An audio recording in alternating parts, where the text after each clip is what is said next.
मित्रों, अगर आप अपने घर में बैठकर कुछ गुप्त विद्याओं का प्रयोग करके बड़ी ही सहजता से स्वर्ण अर्थात सोने जैसी बहुमूल्य धातु का निर्माण कर सके तो आपका जीवन कितना आसान हो जाएगा। जरा सोचिए, महज कुछ घंटे प्रयास करके अगर आजीवन धन की चिंता मिट जाए तो कैसा रहेगा। ऊपर ऊपर से आपको ये बात काल्पनिक लगे, लेकिन आप सच्चाई जानकर हैरान रह जाएंगे। मित्रों, आज के वीडियो में मैं बताऊंगा स्वर्ण बनाने की शास्त्रों में बताई गई विधि। इस विधि का उद्गम कहां से हुआ, किसने इस विद्या को प्राप्त किया, ये सारी जानकारी। तो आज का ये वीडियो आपकी किस्मत बदल कर रख सकता है, लेकिन इसकी पूरी जानकारी लेना अति आवश्यक है, तो वीडियो को पूरा अवश्य देखें। मित्रों, हमारे हिंदू धर्म ग्रंथों में स्वर्ण निर्माण की 150 विधियां बताई गई है, जिनका प्रयोग प्राचीन काल में होता आया था और आज भी लोग कोशिश कर रहे हैं। प्राचीन भारत में सोना बनाने की एक रहस्यमयी विद्या थी। शायद इसी कारण ज्यादा खाने ना होने के बावजूद भारत में अपार मात्रा में सोना था। अनेक मंदिरों में कई टन सोना रखा था। आपने ये जरूर सुना होगा, प्राचीन राजाओं के रथ सोने के बनाए जाते थे। प्राचीन राजा महाराजा स्वर्ण आभूषणों से लदे रहते थे। कहा जाता है कि बिहार की सोनगिर गुफा में लाखों टन सोना आज भी रखा हुआ है। मध्यकाल में घौरी, गजनी, तैमूर और अंग्रेज लुटेरे लाखों टन सोना लूट कर ले गए। फिर भी भारतीय मंदिरों में और अन्य जगहों पर आज भी टनों से सोना है। आखिरकार भारतीय लोग और राजाओं के पास इतना सोना आया कहां से था? तो प्रभुदेवा, व्यालाचार्य, इंद्रद्युम्न, रत्नघोष और नागार्जुन, इन सब के बारे में कहा जाता है कि ये पारद से सोना बनाने की विधि जानते थे। कहा जाता है कि नागार्जुन द्वारा लिखित बहुत ही चर्चित ग्रंथ रस रत्नाकर में एक जगह पर रोचक वर्णन है, जिसमें शालिवाहन और वट यक्षिणी के बीच हुए संवाद से पता चलता है कि उस काल में सोना बनाया जाता था। इसी क्रम में आज हम आपको स्वर्ण निर्माण की विधि से लेकर उन लोगों की जानकारी भी देंगे जिन्होंने खुद सोना बनाया था। साथ ही उन प्राचीन ग्रंथों की जानकारी भी देंगे जिनमें ये आसान विधि वर्णित है, जिससे आप भी सोना बना सकते हैं। वैसे आप सभी जानते होंगे कि सोना जमीन में से निकलता है। शुद्ध सोना पाने की प्रक्रिया लंबी होती है। सबसे पहले उस भूभाग का चुनाव किया जाता है जहां धरती में सोना होने की संभावना हो। वहां खुदाई करके उसमें से हजारों टन मिट्टी और पत्थर निकालकर उन्हें विशालकाय यंत्रों में डालकर पानी की सहायता से धोया जाता है। मिट्टी, पत्थर आदि में से सोने को अलग किया जाता है, तब कहीं जाकर कुछ ग्राम सोना प्राप्त होता है। लेकिन भारत में प्राचीन काल में सोने का निर्माण भी किया जाता था और यही कारण है कि दुनिया भर की खदानों में जितना स्वर्ण नहीं है, उससे कई गुना अधिक सोना जमीन के ऊपर अर्थात लोगों के पास है। और पौराणिक ग्रंथों में दी गई जानकारियों के अनुसार आज भी कई लोग गुप्त रूप से सोना बनाने की कोशिश करते होंगे। इंटरनेट में मिली जानकारी के अनुसार आज से कुछ 80 साल पहले श्री महात्मा गांधी की उपस्थिति में ऐसा प्रयोग किया गया था। बात 26 मई सन 1940 की है। उस दिन वाराणसी शहर के बिरला हाउस में Mahatma Gandhi, Mahadev Desai, Jugal Kishore Birla, chief engineer Wilson, Birla mill Delhi के सेक्रेटरी सीताराम खेमका आदि बड़े लोगों की उपस्थिति में प्रसिद्ध आयुर्वेदाचार्य कृष्णपाल शर्मा ने लगभग 1 तोला पारे से 1 तोला सोना बना डाला। इस अद्भुत चमत्कार को देख वहां उपस्थित सभी लोग चकित रह गए। उन्हें अपनी आंखों पर विश्वास नहीं हुआ। आयुर्वेदाचार्य ने यह साबित कर दिया था कि वे खुद सोना बना सकते हैं। कहते हैं ये सारी बातें बिरला मंदिर परिसर में लगे शिलालेख पर दर्ज भी कर दी गई थी। इसी तरह 6 नवंबर 1983 को हिंदुस्तान समाचार पत्र के अनुसार सन 1942 में श्री कृष्णपाल शर्मा ने ऋषिकेश में 45 मिनट में 12 से 200 तोला सोना निर्माण करके सबको आश्चर्य में डाल दिया।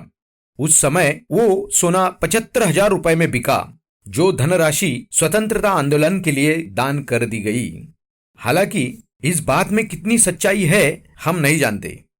कृष्णपाल शर्मा ही एकमात्र ऐसे व्यक्ति नहीं थे जिन्हें स्वर्ण निर्माण की विधि का ज्ञान था। उसी सदी में स्वर्ण निर्माण करने वाले एक और राजवैद्य हुए। उनका नाम था वैद्य रत्न पंडित राम प्रसाद।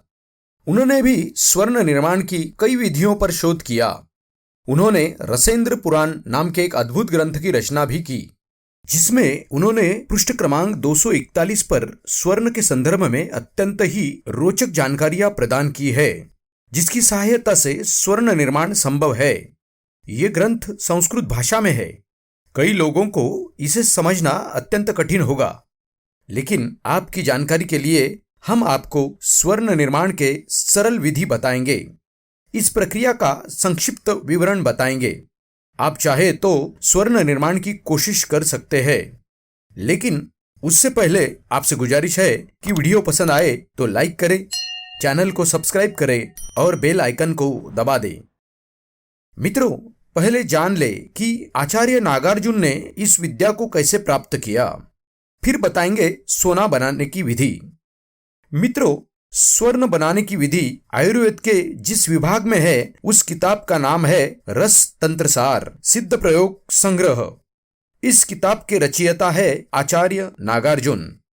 आचार्य नागार्जुन ने इस किताब में वर्णित किया है कि हम किस प्रकार पारे यानी मर्क्यूरी को सोने में बदल सकते हैं। प्राचीन भारत के विदर्भ प्रांत में एक धनवान ब्राह्मण रहते थे, जिनकी कोई संतान नहीं थी। उन्हें आए एक स्वप्न के अनुसार उन्होंने 100 ब्राह्मणों को भोजन करवाया, दान धर्म किया, दक्षिणा दी।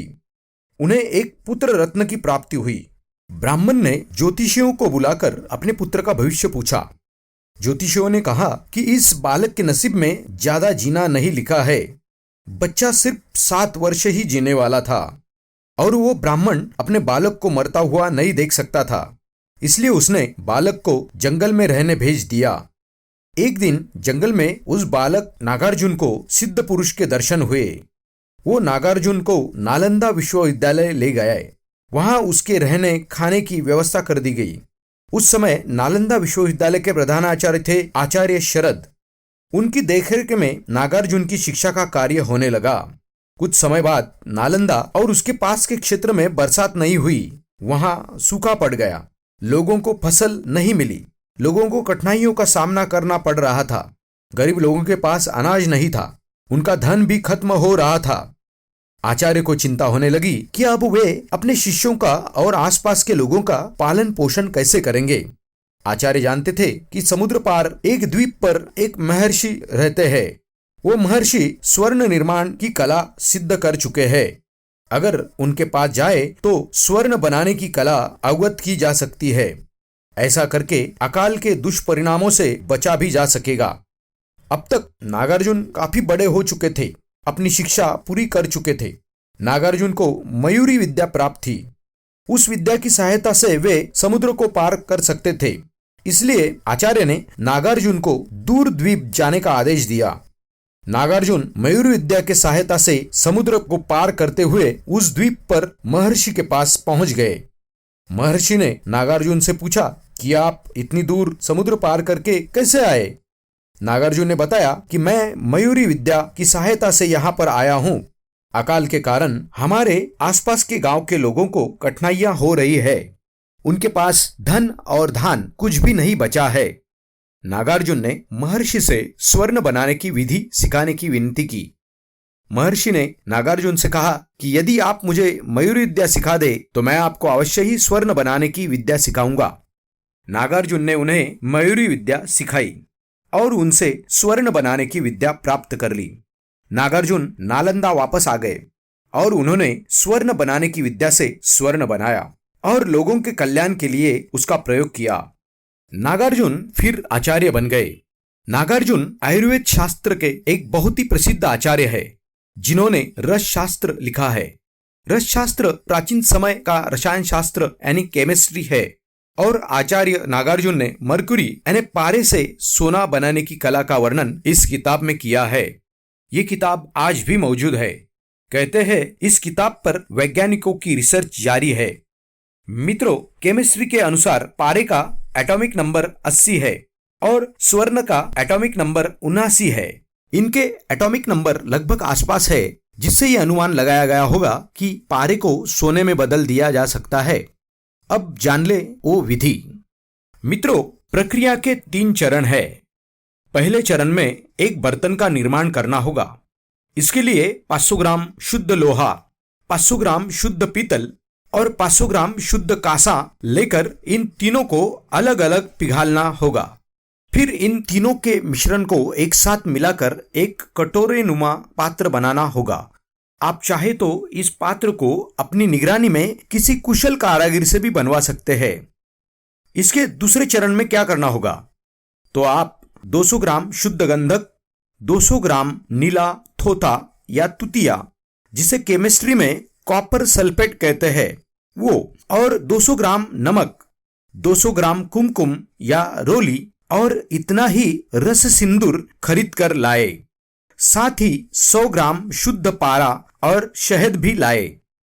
तीसरे और अंतिम चरण में आपने जो सामग्री इकट्ठा की है उसमें से गंधक, नीला थोथा, नमक और रोली को अलग अलग कूट ले और जब ये महीन हो जाए तब इन्हें 1 लीटर पानी में घोल दे। फिर इस घोल को 3 धातुओं से निर्मित उस कटोरे नुमा पात्र में डालकर चूल्हे या स्टोव पर धीमी आंच में पकने के लिए छोड़ दे। अब 100 ग्राम पारे को रस सिंदूर में अच्छी तरह घोटे, जिससे कि पारे का विष निकलकर वो साफ हो जाए। फिर उसकी छोटी छोटी गोलियां बना दे।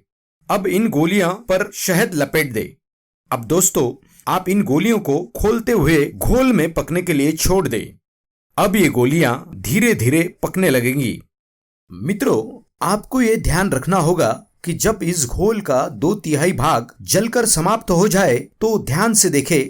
आप पाएंगे कि पारे की गोलियां हल्की हल्की सी सुनहरी दिखाई देने लगेंगी और जल्द ही ये पूरी तरह सुनहरी हो जाएंगी। फिर उस पात्र को नीचे उतार ले। अब आपका स्वर्ण बनकर तैयार हो चुका है। अब मित्रों, इसमें सावधानी ये रखनी है कि शास्त्रों में पारे को भगवान शिव की संज्ञा दी है। यह अत्यंत चंचल द्रव्य है, तो आपको इसका प्रयोग करते समय ये ध्यान रखना है कि कहीं ये जमीन पर गिरकर नष्ट ना हो जाए। इसी प्रकार से गंधक भी माता पार्वती का ही रूप है। ये और नीला थोथा विषैले पदार्थ की श्रेणी में आते हैं, तो आप इनका प्रयोग सावधानी पूर्वक करें। साथ ही द्रव्य को पकाते समय हाथों तथा आंखों को सुरक्षित कर ले। बेहतर होगा कि आप ये प्रयोग किसी प्रशिक्षित व्यक्ति की निगरानी में रहकर ही करें। अब अंत में सबसे महत्वपूर्ण बात, मित्रों, स्वर्ण निर्माण की रहस्यमय विधि आज भी गुप्त है। अगर इस विधि को उजागर कर दिया जाए तो कोई भी व्यक्ति धनवान होकर एक बार फिर से लंकाधिपति रावण बन सकता है। तो आप इस विधि से स्वर्ण निर्मित तो कर सकते हैं, परंतु ये सोना असली सोने से 40 से 50% तक अशुद्ध ही रहेगा। हालांकि कोई भी साधारण व्यक्ति इस बात को जान नहीं सकेगा। देखने में ये असली सोने जैसा ही लगेगा। वैसे कहा यह भी जाता है कि सोना बनाने के जितने भी किस्से सुनने में आते हैं वे सब तर्कहीन और मानव मन की उड़ान है। इसके पीछे कारण सिर्फ इतना है कि सोना हर काल हर समय में बहुमूल्य धातु रही है और अधिकांश मनुष्य बिना कुछ किए बहुत कुछ पाने की इच्छा रखते हैं। सिर्फ कल्पना और किस्सों में ही ऐसा हो सकता है। हमने मिली जानकारी आपके साथ साझा की, मानना न मानना आपकी मर्जी। ऐसी ही रोचक जानकारियां सुनने के लिए हमारे वीडियो देखते रहे। चैनल को सब्सक्राइब करें और बेल आइकन को दबा दें। हमसे जुड़े रहे। नमस्कार।